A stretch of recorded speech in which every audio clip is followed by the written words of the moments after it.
নমস্কার। কবিতা পাঠের সময় এখন। আমরা কবিতা পাঠে ছিলাম, আমরা কবিতা পাঠে আছি এবং আমরা কবিতা পাঠে থাকব।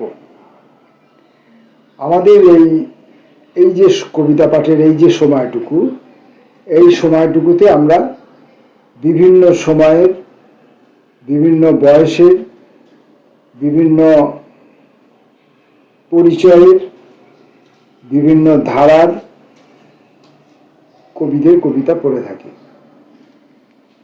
তথাকথিতভাবে কোনো কবি প্রতিষ্ঠিত, আবার কেউ তুলনামূলকভাবে কম পরিচিত, কম প্রতিষ্ঠা পেয়েছেন কবি হিসাবে।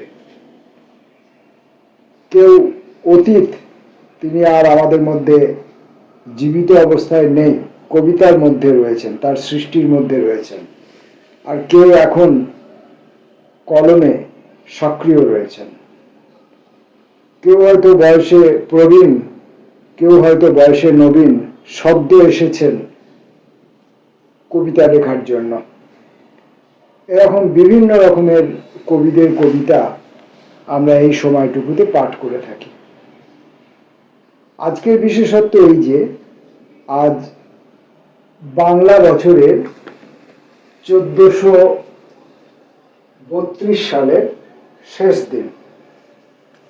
আগামীকাল 1433 সালের শুরু হবে, কাল থেকে 1433 1 বৈশাখ আগামীকাল।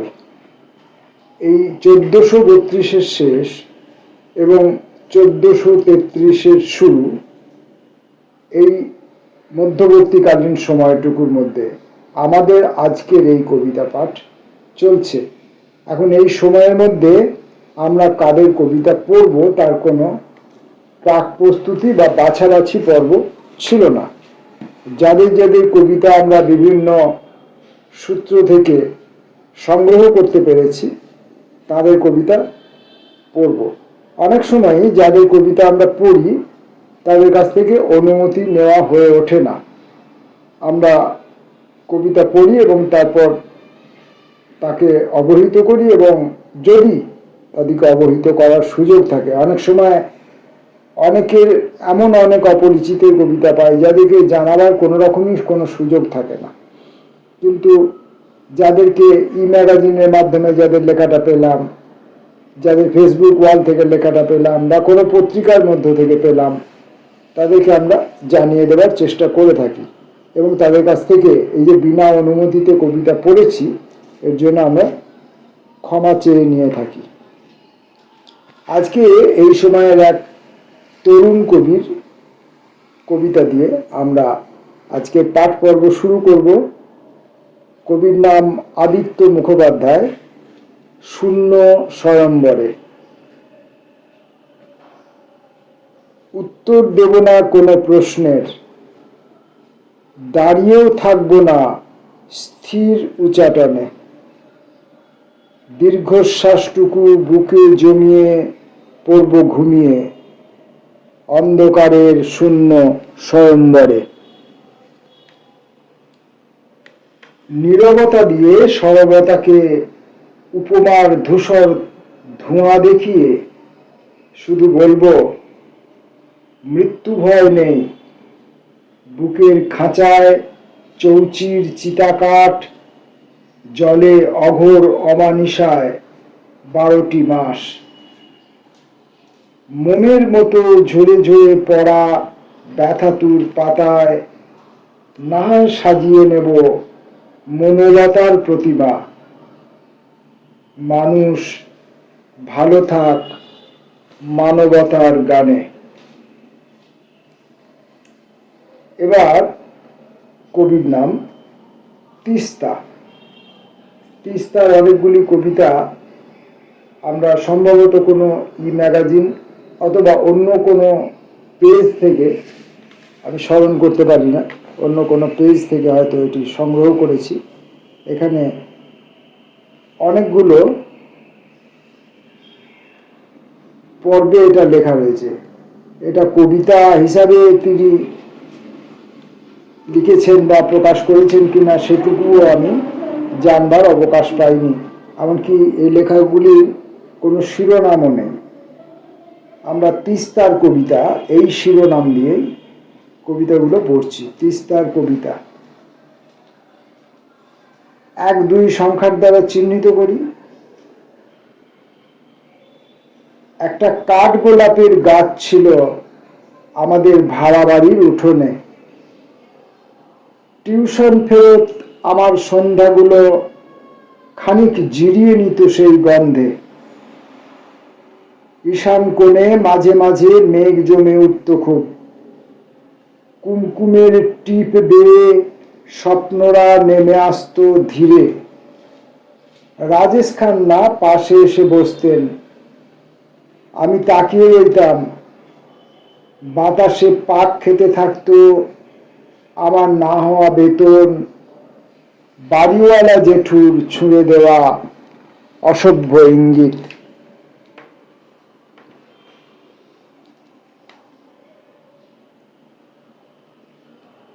পরবর্তী অংশটুকু, যাকে আমরা 2 নাম্বার দিয়ে চিহ্নিত করছি,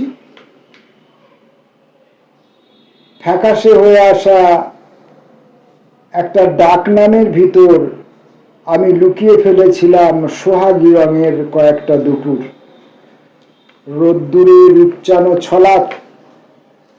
তুমি পানকৌড়ি নিয়ে একটা কবিতা লিখতে বলেছিলে, তাতে মিলিয়ে দিতে বলেছিলে চানুর ইস্তেহার, মণিপুরের নগ্ন মিছিল। জন্মবারন্ত সেই সব দিনে আমি জল আঁকতে গিয়ে পুকুর বানিয়ে ফেলেছিলাম, ঘর আঁকতে আঁকতে শ্মশান। তিস্তার লেখার পরবর্তী অংশটি, দুধের দাঁত গেঁথে বসে গেল দুধে, আর তক্ষুনি কাপাস তুলোর মতো উড়ে গেল নিমিত্ত জীবন আমার। ধুলোমা বলেছিলেন মাদের মেয়ে হতে নেই। আমিও বুঝতে পারছিলাম ঝরে যাওয়া ফুলের থেকে কিভাবে ধীরে ধীরে আলগা হয়ে যায় ব্যক্তিগত এসেন্স। উন্মুক্ত দাবির কাছে পরাজিত দ্রাক্ষা ফলের টোকো স্বাদ আমাকে নিরাসক্ত করে তুলেছিল ভিতর পর্যন্ত। একই সঙ্গে সীমাহীন নির্জনতা এবং তুমুল কর্মব্যস্ততা আমাকে সে সময় আকাশ চিনিয়েছিল। চিনিয়েছিল পথ ও পথের চড়াই উতরাই, পিচ্ছিলতা। আর কবিতা চিনিয়েছিল এক শ্রীমান, আলাপ করিয়ে দিয়েছিল তিস্তার সাথে।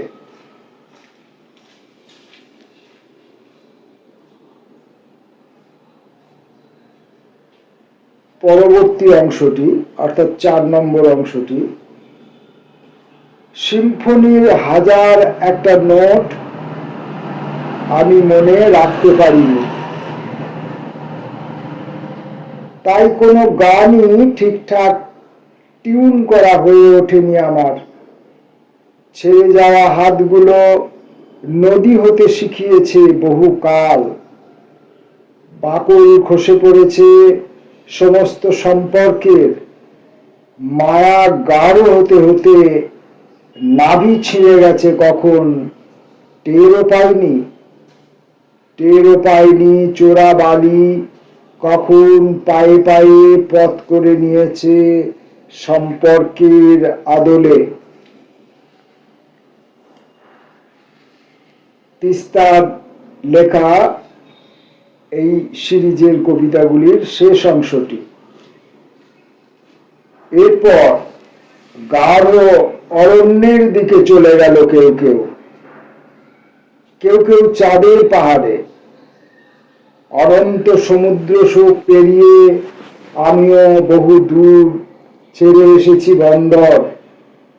শুনেছি পাখিরা বিচ্ছিন্ন হলে কাঁদে। আমিও কি কেঁদেছিলাম নাকি কাঁদিনি মনে পড়ছে না আজ আর। আজ আর কোনো কিছুই বিচলিত করে না আমাকে। ভারী কোলাহল করে নীরব হয়েছি, আমাকে ভুল বুঝো না কেউ।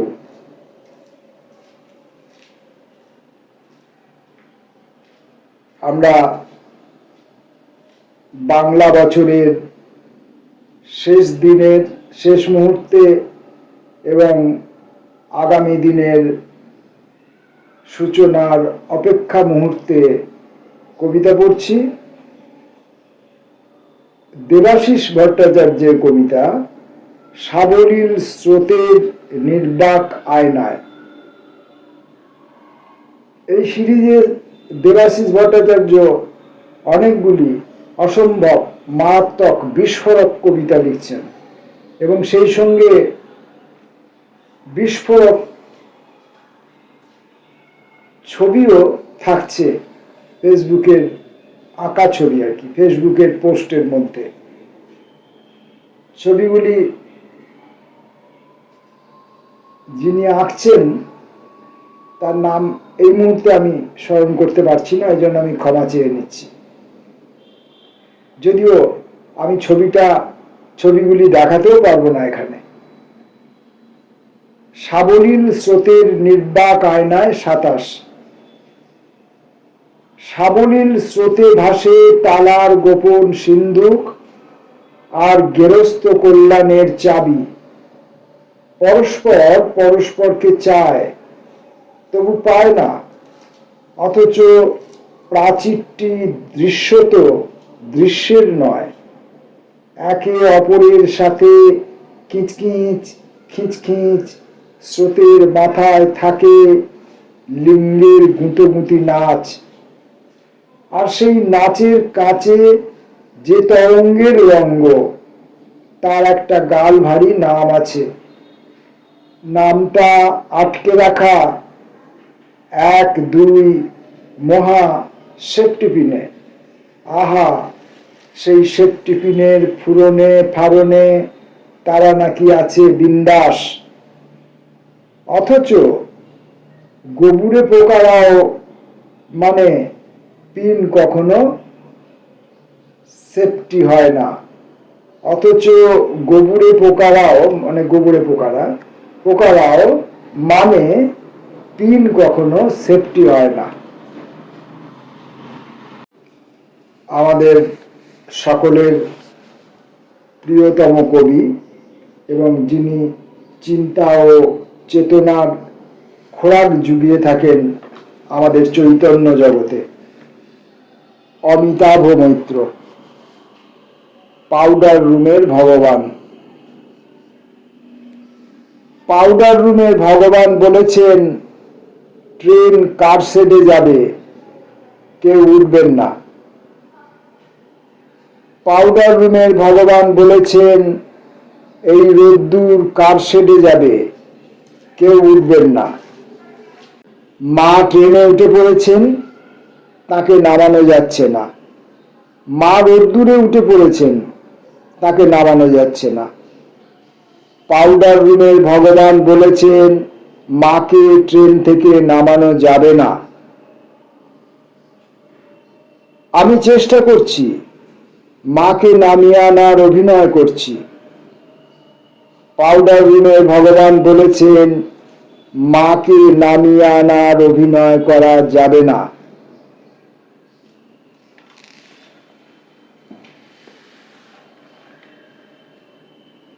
পরবর্তী কবির নাম শ্রীঙ্কর আচার্য, কবিতার নাম উদ্দীপন।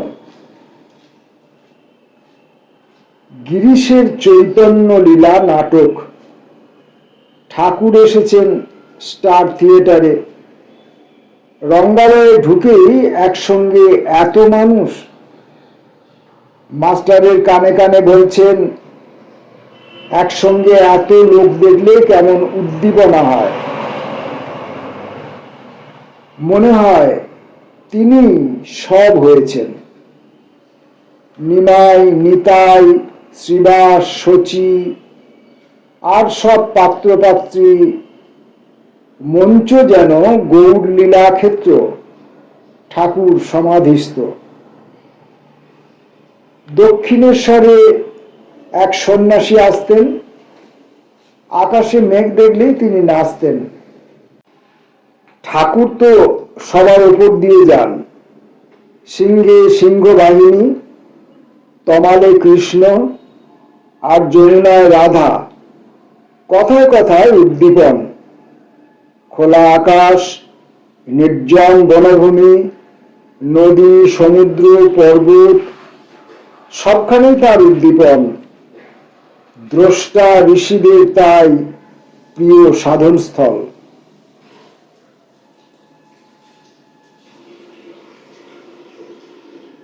পরবর্তী কবির নাম হেমন্ত সরখেল।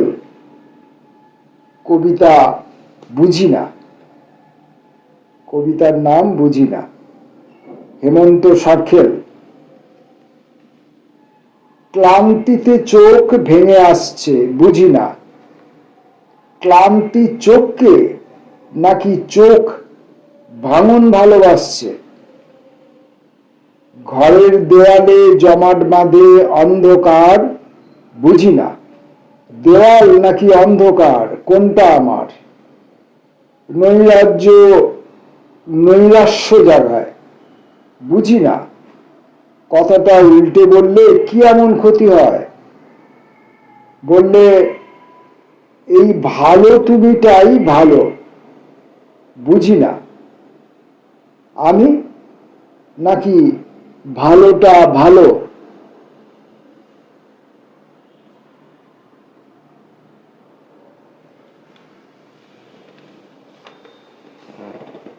পড়ব এই সময়ের এক তরুণ কবি সোনাই চ্যাটার্জির কবিতা রুটি আর সরকার।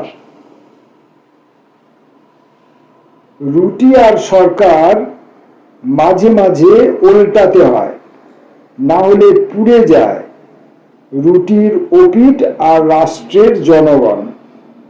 যেমন করে পুরনো সফটওয়্যারে আপডেট দিতে হয়, ঠিক তেমন করে। কারণ বাঙালি একমাত্র জীব যারা জটা খুলে যেমন মশান হোলিতে তাণ্ডব লীলায় মাতে, তেমনি পরম যত্নে ভাতের পাতে লেবু চটকাতেও জানে।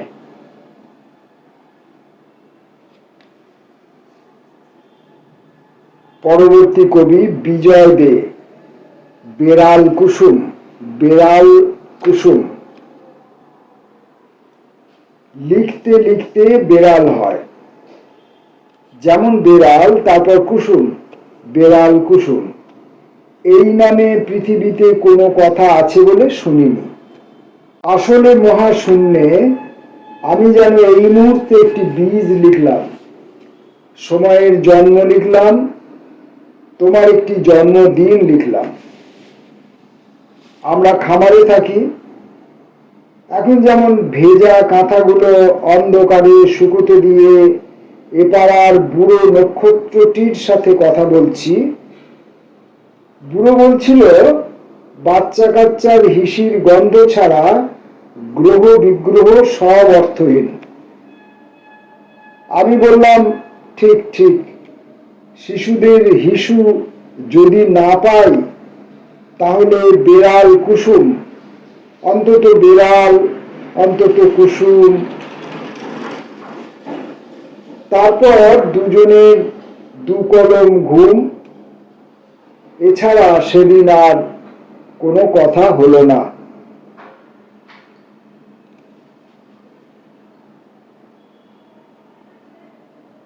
সর্বজনপ্রিয় কবি সুনীল গঙ্গোপাধ্যায়। কথা ছিল সামনে দিগন্ত কিংবা অনন্ত থাকার কথা ছিল, অথচ কিছুটা গিয়ে দেখি কানাগলি। ঘরের ভেতর কিছু গোপন এবং প্রিয় স্মৃতিচিহ্ন থেকে যাওয়া উচিত ছিল না? নেই এই দুঃখ আমি কার কাছে বলি। সমস্ত নারীর মধ্যে একজন নারীকে খুঁজেছি, এরকমই কথা ছিল। স্নিগ্ধ উষাকালে প্রবল স্রোতের মতো প্রতিদিন ছুটে চলে যায়, জন্ম থেকে বারবার খসে পড়ে আলো। রাত্রির জানালার পাশে আবার কখনো হয়তো ফিরে আসে, ফুটে ওঠে ছোট্ট কুন্দকলি। তবু ঘোর ভেঙে যায় কোনো কোনো দিন, চেয়ে দেখি সত্য নয় শুধুই তুলনা। নেই এই দুঃখ আমি কার কাছে বলি। পরে কবির নাম নিশীথ ভর। ফুলের মতো সহজ। আমার বাবার অসুখ করলে মা যান মন্দিরে। তার চোখের তারায় তারায় কাঁপতে থাকা ভয় সর্বাঙ্গে মেখে স্নান করেন পুরোহিত। আর সুদূর দেবতা ধূপধুনোর ধোঁয়ায় নাচতে নাচতে নাচতে ভেঙে পড়েন শব্দে, ঘন্টার শব্দে। বাগানের সব ফুল নত হয়ে আরোগ্যের অনুমতি দেয়। আর মা অল্প বয়সীর মতো রাঙা হয়ে বাড়িতে এসে আলতা পড়েন অনেক দিনের পর।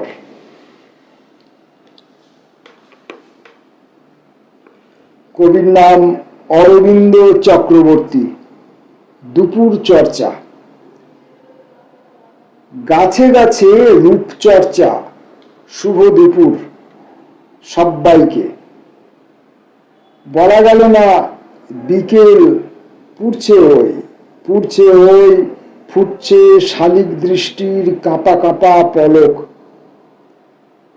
সার্বভৌম ক্যামেরা যতদূর যায় রূপচর্চা থই থই। কোথাও তো মাছের মাংস চেটে নিচ্ছেন আনার দানা। কাঁদছে কি কেউ? অমল তাস স্বগতোক্তি ভুজুঙের হাসছে চৈত্র। কেন এখন? চন্দন চট্টোপাধ্যায়ের কবিতা সাম্যবাদী। আজ দুঃখ মিয়া বাই সাম্য শিখে, ভাগ্য ভালো যে তুমি আর বেঁচে নাই। যুগের ধর্ম এই, সত্য বলিলে প্রতিদানে বাঁশ পেতে হবে তোমাকেই। সৎ সজ্জন শোনো, ভালো মানুষিতে মহান হবার স্বপ্ন দেখো না কোনো।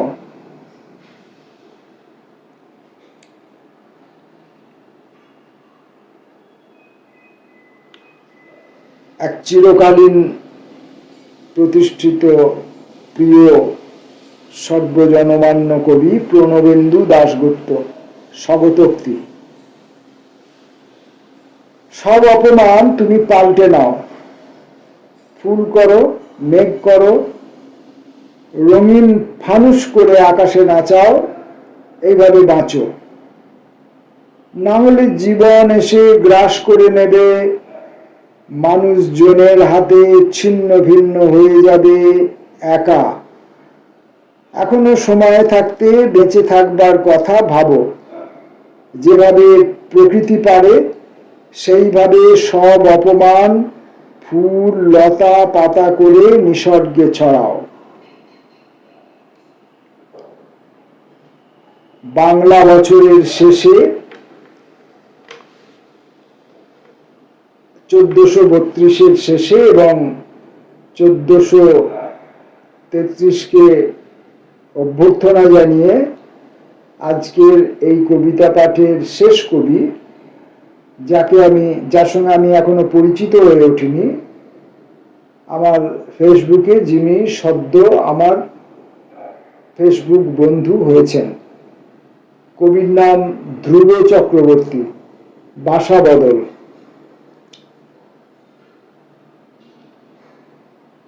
যেখানে যার শুরু আবার সেখানে তার ফেরা।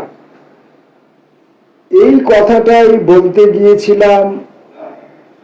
রাস্তা বহু দূরের, তাই ভেতর থেকে ছেঁড়া গিঁটগুলোকে আলগা করে দিলাম। এখন আমি ধুলোয় গড়া, এখন আমি কালো মেঘ লিখেছি সাদা বকের ডানায়। এত লোকের ভিড়ে এসব না বলাটাই ভালো। রাত দুপুরে বৃষ্টি এসে জানায়। আমি তখন মরা নদীর বুকে ভোরের সাঁকো, আমি তখন অথই নোনা জল। পেরিয়ে এসে বলেছিলাম, সহজ হয়ে থাকো, হাতের মুঠোয় খড়কুটো সম্বল। আসলে এই মানুষগুলো ব্যর্থ গাছের মতো, যায় না কোথাও, বাড়িয়ে দেয় হাত। বাসা বদল করে চলার ব্যথা এবং ক্ষত বাকল জুড়ে ফেরায় রক্তপাত। ধ্রুব চক্রবর্তীর কবিতা দিয়ে আজকের কবিতা পাঠ পর্ব শেষ করলাম। বাংলা বছরের নতুন বছরের জন্য শুভেচ্ছা শুভকামনা রইল। নমস্কার।